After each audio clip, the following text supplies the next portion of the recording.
Alors, monsieur, merci de nous rejoindre dans votre émission Coup de projecteur. Ce soir, nous avons, pour éviter du parcours, Professeur Hassan Ba. Professeur Hassan Ba, vous êtes médecin légiste, chef service de la médecine légale ici à l'hôpital Niasdine, mais également, vous êtes aussi au CNT. Vous êtes de ceux qui ont participé à la rédaction de la nouvelle constitution. Et depuis septembre, on a tourné cette page. La nouvelle constitution est adoptée. Et c'est de cela que nous allons parler dans cette émission. Merci d'avoir accepté notre invitation, professeur Hassan. Merci beaucoup. C'est à moi de vous remercier. Je suis très heureux d'être là. Alors, pour rentrer dans le vif du sujet, depuis septembre, on a fini avec l'adoption de la nouvelle constitution. Et puis, bon, cette nouvelle constitution envisage assez d'avantages, aussi bien du point de vue gouvernance que du point de vue social. Vous qui en êtes l'un des artisans, qu'est-ce que vous pouvez nous en dire à propos?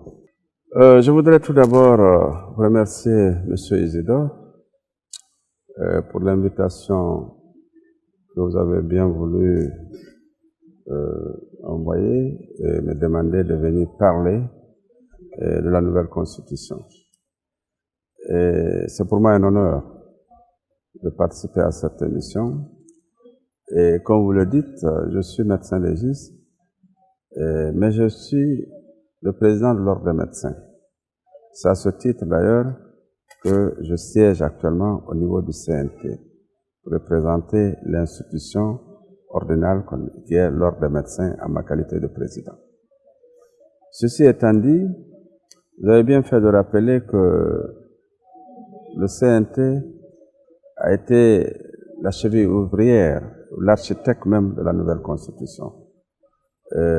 Cela, c'est par rapport aux dispositions de la charte. C'est la charte en son article 57 qui a dit que le CNT aura entre autres comme mission, en plus des missions classiques du Parlement, à savoir voter des lois, proposer des lois, contrôler l'action gouvernementale, il aura en plus, le CNT, la charge de rédiger la nouvelle constitution. C'est à cela que le CNT s'est attelé, et sous la direction de notre président, l'honorable Dr Dansa Kourouma, et qui a dès le départ annoncé les couleurs, et conformément à la vision du président de la République, pour dire que nous allons rédiger une constitution qui nous ressemble et qui nous rassemble. Et je crois que c'est ce que nous avons fait. Alors, c'est ce que vous avez fait, et cette constitution, apparemment, ça nous ressemble et ça nous ressemble, ça nous rassemble, faut le dire ainsi. Mais l'autre avantage, c'est que dans cette nouvelle constitution, un accent particulier a été mis sur la couverture sanitaire universelle, sur la santé, sur les femmes, mais aussi sur les avantages de façon sociale d'une manière générale. Tout à fait. À propos, en tant que président de la commission santé, éducation, culture et affaires sociales du CNT, qu'est-ce que vous apportez comme précision pour une meilleure compréhension du grand public? Tout à fait. Vous avez très bien fait aussi de poser cette question. Vous savez, comme on l'a dit dès le départ, c'est une constitution qui nous ressemble et qui nous rassemble. Il fallait mettre en place une procédure qui va permettre à tous les Guinéens de pouvoir participer à la nouvelle constitution en faisant des propositions, en disant ce que le Guinéen lui-même souhaiterait faire de cette nouvelle constitution, c'est-à-dire écrire son avenir. En fait, le véritable constituant, c'est le peuple de Guinée. Et c'est pour cette raison, dans la démarche qui a consisté à la rédaction de la nouvelle constitution, le CNT ou les conseillers nationaux sont allés dans toutes les 33 préfectures pour demander à la population guinéenne qu'est-ce qu'elle souhaiterait qu'on fasse ou bien écrire dans cette nouvelle constitution. Et je crois que c'est une première depuis 1958 qu'on essaie de consulter la population à la base pour demander ce qu'elle souhaiterait écrire dans sa nouvelle constitution. Parce qu'il faut rappeler que la constitution, c'est la loi mère et c'est elle qui doit s'imposer à tous. Et donc, c'est ce qui a été fait, une procédure participative, inclusive de toute la population guinéenne. Mais en plus de cela, on a fait appel à des experts dans le domaine de la Constitution pour aider quand même à mettre en place les formes juridiques en rapport avec la rédaction de la Constitution. Donc des consultations dans les pays étrangers qui ont une grande expérience dans le domaine, etc., etc. Ceci étant dit, Le fait que dans la nouvelle constitution, on a inscrit la couverture santé universelle, on a inscrit l'enseignement et l'éducation gratuite pour les enfants de 0 à 17 ans. Oui. Je pense que c'est aussi une volonté du peuple de Guinée. C'est l'expression de la volonté populaire.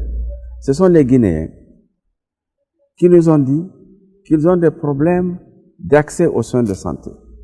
Ce sont des Guinéens qui nous ont dit qu'ils ont des problèmes d'éducation de leurs enfants.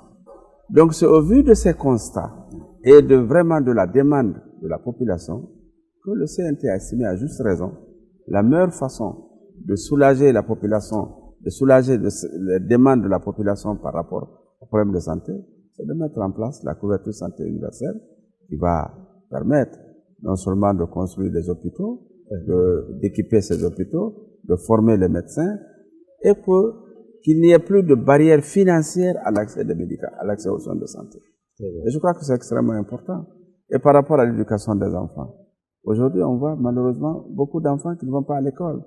Et ce qui explique en grande partie la criminalité. Parce qu'il faut dire, quelqu'un disait que pour fermer des prisons, il faut construire des écoles. Celui qui construit une école, il ferme une prison. Donc aujourd'hui, l'éducation des enfants, c'est extrêmement important. Donc on a pensé que c'est très important de rendre non seulement l'éducation gratuite, mais obligatoire. Souvent on a tendance à oublier le caractère obligatoire. C'est-à-dire, tout parent a maintenant l'obligation d'envoyer son enfant à l'école. Parce que si tu ne le fais pas, c'est la loi qui va s'appliquer et on viendra de gré ou de force prendre l'enfant et l'envoyer à l'école. Je crois que ça, c'est une responsabilité de l'État. Une responsabilité forte de l'État par rapport à ce droit constitutionnel qui vient, comme je l'ai dit tantôt, soulager nos concitoyens qui avaient des problèmes pour envoyer les enfants à l'école, parce qu'il faut dire que ça coûte trop cher. Oui. Si vous prenez aujourd'hui un enfant qui va à l'école, dans une école privée, c'est 3 millions, 5 millions. Et un enfant qui a la chance d'aller jusqu'au master c'est 30 millions, 40 millions. Et aujourd'hui, on vous dit que vous aurez la possibilité non seulement d'envoyer votre enfant à l'école, étudier jusqu'au niveau du bac, et après le bac, suivant des conditions qui seront bien définies dans une loi ordinaire, les plus méritants vont bénéficier des bourses, pouvant aller jusqu'au master, jusqu'au doctorat, sans rien payer. Et je pense que c'est extrêmement important. Alors, sur la question de quotas accordés aux femmes dans les instances décisionnelles. Oui, souvent, vous savez que depuis le début de la transition, le général Mamadi Doumbouya a toujours exprimé sa volonté de faire la promotion de l'équité. C'est-à-dire qu'aujourd'hui, c'est 30% des postes sont occupés par les femmes, ce qui est tout à fait normal. Hein? Donc, mais là aussi, ce n'est pas dire je veux une femme contre un homme. Je veux des femmes, mais des femmes qui ont des compétences, qui ont des qualifications. C'est extrêmement important. C'est-à-dire, il ne s'agit pas de meubler. Il s'agit de mettre, comme je l'ai dit, de respecter l'équité. Les femmes ont les droits, mais il faudrait que ce soit les femmes, que ce soit les hommes, que les gens puissent avoir les qualifications requises pour occuper les postes. Parce qu'en réalité, ce qu'on compte, c'est l'efficacité et c'est le rendement. Très bien. Et là-dessus, je pense que le général Mamadi Doumbouya a déjà même commencé parce que récemment, dans le réaménagement des secrétaires généraux au niveau des départements ministériels, on a vu quand même des femmes qui sont ici au rang de secrétaire général. Absolument. On a vu Madame Kaïté Sall qui quitte le ministère de la Santé, qui vient au niveau de la jeunesse. On a vu Madame Rama qui quitte Rama Kamara, qui quitte la fonction publique pour aller au ministère de la Culture. Non, déjà de très belles initiatives. Je pense que c'est ça saluer. Que ça soit au niveau des chefs de cabinet, des généraux, des ministres même. Oui. Aujourd'hui, on a près de 30% de femmes qui sont ministres. Très bien. Donc, je pense qu'elle a donné déjà la couleur. Et donc, le président du CNT, le docteur Dansa Kourma, tout de suite, s'est inscrit en droite ligne avec la volonté du président de la République, hein, dans sa volonté de refondation et de rectification. Donc, au niveau du CNT même, vous voyez aujourd'hui le pourcentage de femmes que nous avons à tous les postes. Donc, vous dire quand même que les femmes doivent occuper toute leur place.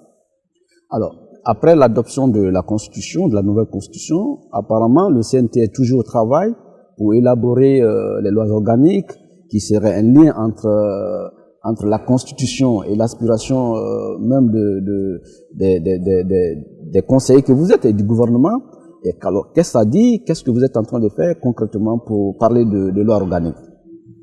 Bon, vous savez, dans la hiérarchie des lois, il y a la Constitution. La Constitution, c'est la loi mère.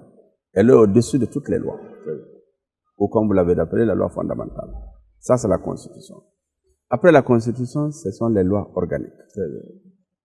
Après les lois organiques, vous avez les lois ordinaires. Et ensuite, vous avez les décrets. Donc, aujourd'hui, nous sommes en train d'élaborer les lois organiques parce que ce sont des lois qui sont en rapport avec les institutions de la République. Ce sont des lois extrêmement importantes qui font la passerelle entre la Constitution et les lois ordinaires. Aujourd'hui, au niveau du CNT, dans la Constitution, vous avez les institutions gouvernantes, oui. Vous avez les institutions juridictionnelles et les institutions d'appui à la gouvernance. Actuellement, nous travaillons sur la Cour suprême. La Cour suprême est une institution juridictionnelle. Donc, elle fait partie des institutions juridictionnelles. Donc, nous avons déjà fait travailler sur le Conseil national de développement, qui est une institution d'appui à la gouvernance. Très bien. Vous comprenez? Donc, les lois organiques sont des lois qui sont en rapport avec les institutions de l'État. Et elles font la passerelle entre la Constitution et les lois ordinaires. Et vous savez, cette fois-ci, on aura un Parlement qu'on appelle bicaméral. Il y aura l'Assemblée nationale et le Sénat. D'accord. D'accord? Le Sénat sera élu, c'est-à-dire composé des élus des collectivités décentralisées, d'accord? Et de certaines personnes ressources ou personnalités ressources identifiées par leur expérience, par leurs compétences, par leur bonne moralité, et qui sont d'un certain âge. On appelle les sénateurs, donc c'est les sages. Comprenez? Et de l'autre côté, vous aurez l'Assemblée nationale, élue par la population à la base, dont les 2/3 seront élus, et le tiers sera élu à la proportionnelle. Et au niveau du Sénat, les 2/3 également élus, et le tiers sera nommé par le président de la République. Donc, c'est un parlement, c'est une expérience, la première expérience guinéenne. On avait l'habitude d'avoir un seul parlement, qui est l'Assemblée nationale. Et cette fois-ci, on aura un parlement bicaméral, où il y aura le Sénat et l'Assemblée nationale. Mais les deux vont cohabiter. L'Assemblée nationale aura son travail, et le Sénat, comme c'est presque dans la Constitution, aura un avis consultatif sur les grandes décisions du président de la République, sur les nominations, sur toutes les grandes réformes du président de la République. Le Sénat aura son avis à donner. Donc, comme on l'appelle, c'est le Conseil des sages. Très bien. Mais on parle aussi du code électoral. À propos, où en êtes-vous? Non, le code électoral, on a déjà fini le code électoral. Okay. Le code électoral, c'est une loi organique. Très bien. Le code électoral, c'est une loi organique. On a déjà fini, comme je vous ai dit tantôt, parmi vous savez, dans la Constitution, il y a la Commission nationale des élections. Oui. Et donc, qui est un organe constitutionnel. Donc, c'est à ce niveau ici, on a fini le code électoral, et le code électoral sera promulgué par le président de la République. Alors, l'autre question, c'est que ouais, c'est vrai qu'il faut saluer le travail abattu par le CNT. Vous êtes allé à l'intérieur du pays et beaucoup reste certainement à faire. Vous allez nous en parler. Mais on a comme l'impression que la plupart des populations guinéennes sont aujourd'hui au départ à la fin du mandat du CNT en tant que conseiller. Qu'est-ce que ça vous fait? Et de constater que vous allez aller bientôt et que en lieu et place du CNT, il y aura une Assemblée nationale. Ah, mais un sentiment de fierté d'abord du travail accompli. Je vais vous dire une chose. Je suis très fier d'avoir participé au CNT depuis 2021. Et je suis très fier du travail qui a été accompli. Je suis très fier, aux côtés de mes camarades conseillers nationaux, sous le leadership de notre président, le Dr Dansa Kourouma, d'avoir participé à la rédaction de la nouvelle Constitution. Et nous-mêmes, nous avons écrit dans la nouvelle Constitution que la nouvelle Constitution est une étape vers le retour à l'ordre constitutionnel. Donc, le retour à l'ordre constitutionnel, ça veut dire quoi? Ça veut dire que nous allons revenir à une Assemblée nationale élue démocratiquement, qui est l'expression de la volonté populaire, et qui vont siéger à la place du CNT. Je rappelle que le CNT, je vous ai dit en guise d'introduction, que je suis au CNT pour représenter le corps médical. Ça ne veut pas dire que j'ai été élu par les médecins. En ma qualité de président de l'ordre des médecins, j'ai été encore élu pour représenter le corps médical au sein du CNT. Maintenant, toutes les organisations socio-professionnelles sont représentées au CNT. La société civile, les partis politiques, tous sont représentés au niveau du CNT. Et maintenant, à la place de ces organisations socio-professionnelles, des représentants des partis politiques, maintenant c'est la population à la base qui va choisir ses propres représentants au niveau de l'Assemblée nationale. Mais je pense que c'est extrêmement important, c'est de ça qu'on parle, d'un retour à l'ordre constitutionnel. Et c'est ce que nous saluons. Et nous pensons que nous avons accompli notre devoir par rapport, en tout cas, à ce qu'on devrait faire à la mission qui nous a été confiée. Et nous sommes tout à fait heureux aujourd'hui de savoir que bientôt, il y aura des élections et que les parlementaires seront élus à partir seront là pour représenter le peuple de Guinée. Alors les parlementaires seront élus pour représenter le peuple de Guinée. Avant de continuer, on va suivre un peu notre spot, notre annonce qui annonce un peu les acquis et les avantages de l'émission Coup de projecteur qui invite les décideurs, les entrepreneurs, la société civile, le Guinéen lambda à venir s'ouvrir à la population et à expliquer un peu son expérience à la population. Suivons une minute. Coup de projecteur sur la Guinée en refondation. La Guinée se construit chaque jour dans le travail, l'unité et la solidarité. Mais qui sont les héros de l'ombre? L'émission Coup de projecteur est votre nouvelle fenêtre sur le développement national. Nous sommes engagés à promouvoir le développement dans un climat de paix, de cohésion sociale et d'unité nationale, en allant à la rencontre de tous les acteurs, des politiques aux entrepreneurs sans oublier les leaders communautaires qui s'investissent concrètement pour la refondation de la Guinée. Comment? Par des débats, pour échanger et trouver des solutions. Par des reportages chocs, pour découvrir les initiatives réussies. Par des micro-trottoirs, pour donner la parole au peuple guinéen. Coup de projecteur est votre plateforme pour voir, débattre et agir. Ne manquez aucune émission. Retrouvez-nous sur les TV partenaires RTG Coloma, RTG2 et Kabak TV. Digital, tous les réseaux sociaux et le site officiel www.coupdeprojecteur.info. Vous avez une histoire, une initiative ou un projet à mettre en lumière? Coup de projecteur vous ouvre ses portes. Contactez-nous pour toutes fins utiles. Téléphone 00224 622 97 01 86. Email coupdeprojecteur224@gmail.com. Avec Coup de projecteur, c'est la Guinée, notre paradis en pleine lumière.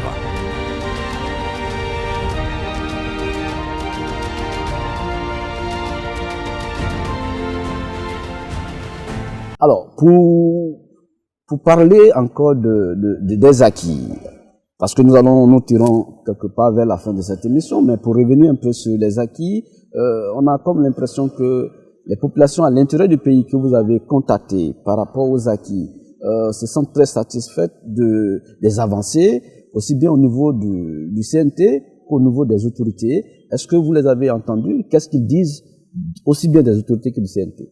Mais je vais vous dire, pour être honnête, les populations à la base, parce que moi je suis allé dans la région de Kilia, je suis allé dans toutes les sous-préfectures de Kilia. J'ai écouté les populations. Au départ, qui ont exprimé leurs préoccupations, qui se résument en l'absence de route, l'absence d'école, l'absence de centre de santé, les difficultés quotidiennes.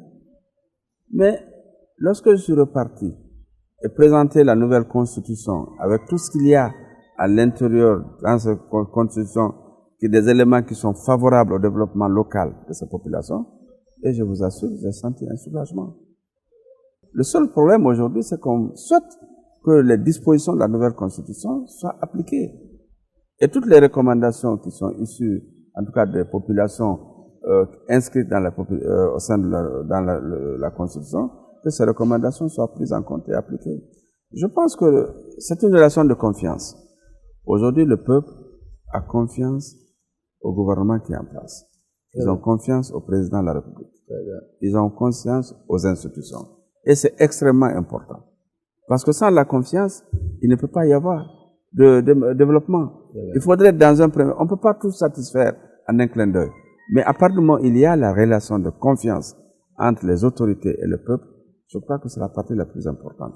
Et cette relation de confiance a été aussi grâce non seulement au leadership du président de la République, mais pour nous aussi au programme de vulgarisation que le président du CNT a mis en place. Parce que ce qui a permis au conseil d'aller en contact direct avec la population à la base pour leur expliquer le contenu de la nouvelle constitution, les avantages liés à cette nouvelle constitution. Et je crois que aujourd'hui, la population commence à s'approprier même de la constitution. Et comme je l'ai dit, le vrai constituant, c'est le peuple, c'est pas le CNT. Alors, par rapport à la santé, puisque vous êtes du domaine de la santé, vous êtes médecin légiste, vous êtes chef service du service de la médecine légale à Yansdine depuis maintenant 1995. Oui. Vous comprenez mieux le système de santé guinéen.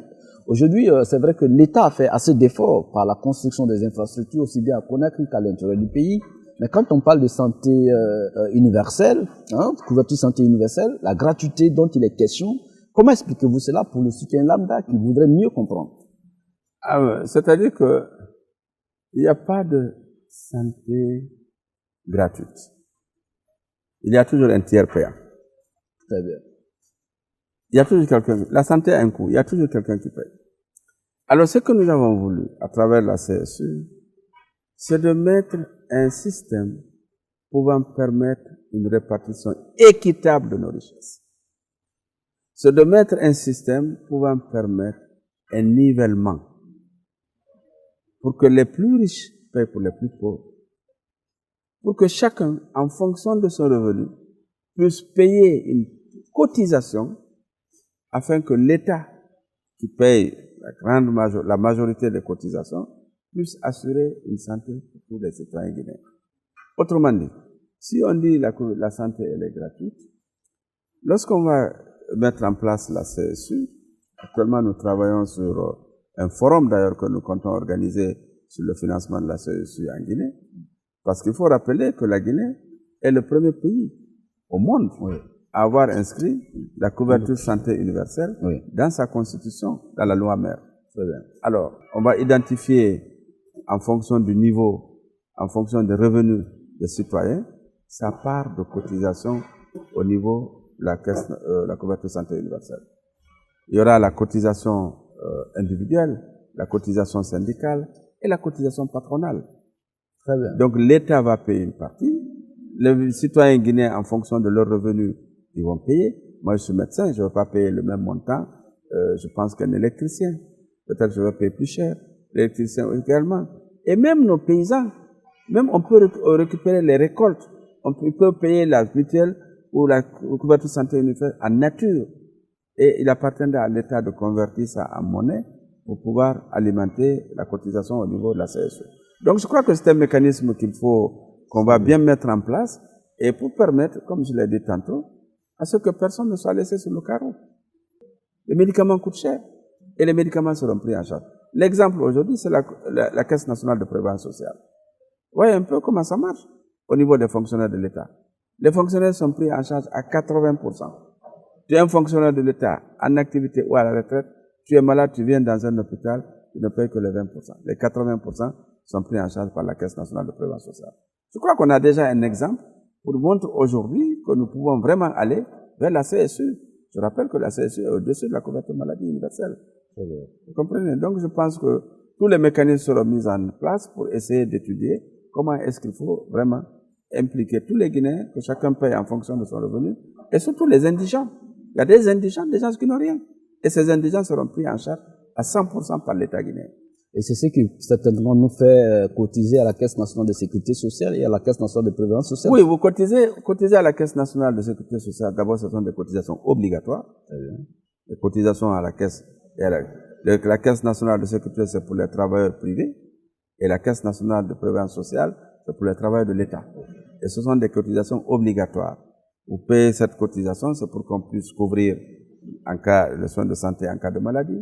C'est pour qu'on puisse couvrir les indemnités. C'est pour qu'on puisse couvrir, selon une nomenclature bien définie. D'accord? Mais, comme je l'ai dit tantôt, la couverture santé est au-dessus de la couverture maladie. La caisse de prévention sociale couvre, c'est la couverture maladie. Sécurité sociale, c'est la couverture, c'est pas la couverture santé. Maintenant, on va aller au-delà. Très bien. Alors, une dernière question. Dans votre domaine, c'est la médecine légale. Et aujourd'hui, on se souvient quand, dans les années 2000, les années 2015, vous avez été de tout temps le seul médecin légiste en Guinée. Ouais. Et aujourd'hui, moi, ce que je sais, peut-être au-delà de vous, celui que je connais, c'est le capitaine Ali Badra Kamara, qui est avec nous au ministère de la Santé, qui est aussi, qui a fait des études de médecine légale à l'extérieur, qui est rentré, qui est chef, en tout cas, le chargé de la médecine légale des forces armées guinéennes. Absolument. C'est-à-dire, dans votre domaine, aujourd'hui, quel est l'état des lieux? Est-ce que vous avez formé autant de personnes qui vont se substituer à vous, ou est-ce qu'aujourd'hui, l'avenir est prometteur dans votre domaine? Oui, l'avenir est prometteur, tout à fait. Écoutez, depuis, je crois, en 2018, j'ai mis en place ce qu'on appelle le DES de médecine légale. Hein, donc, pour former des médecins légistes. Hein, c'est une formation diplômante de médecins légistes africains. Donc, j'ai déjà sorti une première promotion de 8 médecins légistes formés, diplômés, et formés ici en Guinée. Parce que depuis les années 98-99, on a mis en place le DES de formation à Dakar. Je participais à la formation des médecins légistes à partir de Dakar. Et maintenant, j'ai dit, pourquoi aller tout le temps former à Dakar? Il faudrait que moi aussi, en Guinée, qu'on ouvre la filière de formation diplômante en médecine légale. Donc, ce qui a fait que j'ai ouvert la filière et on a formé une première promotion qui est sortie. Et vous avez bien cité Ali Badra, qui est un de mes anciens étudiants également, qui est médecin légiste, et beaucoup d'autres qui sont sur place. Et actuellement, je prépare la deuxième promotion qui doit sortir cette année, en novembre 2025. Là. Donc, je pense que je forme. Et j'ai d'ailleurs 2 maîtres assistants du CAMES qui sont formés ici en médecine légale, qui sont 2 maîtres assistants qui se préparent pour le concours d'agrégation. Donc je pense que c'est ce que je me disais, je m'en voudrais de prendre ma retraite dans quelques années et dire que je n'ai laissé personne. Je laisse des médecins légistes, des médecins légistes bien formés et qui ont atteint le grade de maître assistant et qui seront prochainement des maîtres de conférences agrégés. Et parmi lesquels, comme vous l'avez dit, il y a le docteur Ali Badra, dont on est très fiers aujourd'hui.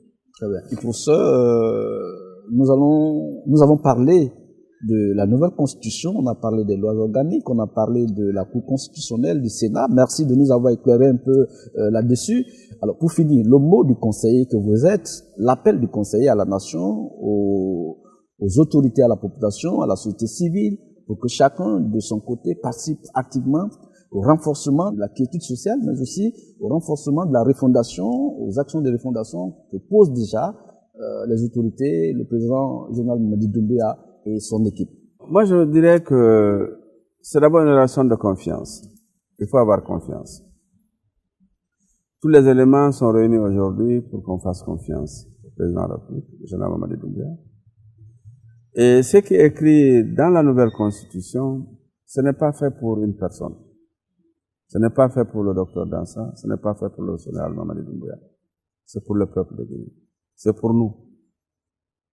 C'est nous, c'est le peuple qui a dit, voilà ce que je souhaite pendant les 30 prochaines années et comment je dois vivre, pour accéder au pouvoir.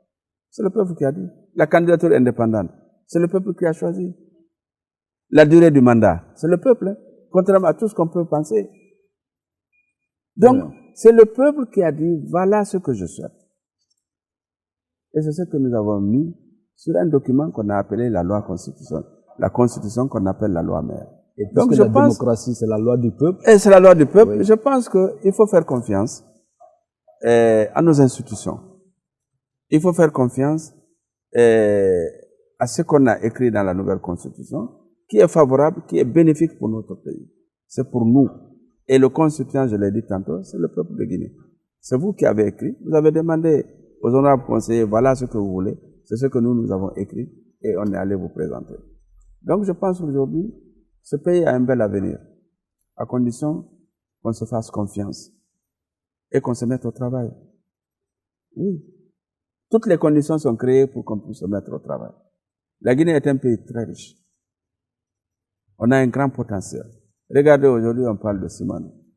Mais c'est une opportunité, Simandou. Mais si on ne travaille pas, cette opportunité va nous échapper. Comme on dit en Côte C'est d'Ivoire, des c'est le Guinéens, travail qui c'est paye. d'autres pays qui viendront travailler à Simandou ici. Très bien. Et c'est important ça. C'est d'autres ingénieurs qui viendront travailler, c'est d'autres électriciens qui viendront travailler. Donc, si nous voulons, nous avons la possibilité de travailler chez nous parce que nous sommes riches, c'est pour nous. Mais il faut qu'on accepte d'être formés. Sans la formation, on ne pourra rien. Il faut renforcer le capital humain. Et toutes les opportunités sont créées à travers cette nouvelle constitution pour que les gens puissent se former et qu'on utilise pleinement notre ressources. Quelqu'un ne viendra pas développer ce pays à notre place. C'est nous d'abord. Très bien. Et toutes les opportunités sont créées pour que nous puissions profiter de nos richesses et participer au développement de notre pays. Merci. Alors, professeur, merci de nous avoir acceptés et d'avoir répondu à toutes mes questions. Nous étions avec professeur Hassan Ba, qui n'est plus à présenter, médecin légiste, aujourd'hui au CNT, et il nous a donné beaucoup plus de précisions sur le déroulé du travail du CNT, mais aussi sur les avantages liés à la nouvelle constitution et même les perspectives. Merci, professeur. À très bientôt dans une autre émission, certainement. Et c'est moi qui vous remercie, monsieur Isidore. Je suis très heureux, en tout cas, d'avoir participé à cette émission. Et vous êtes un journaliste pour qui j'ai beaucoup d'admiration. Je vous suis depuis plusieurs années et je vous félicite et je vous encourage. Merci, professeur. Merci beaucoup. Merci.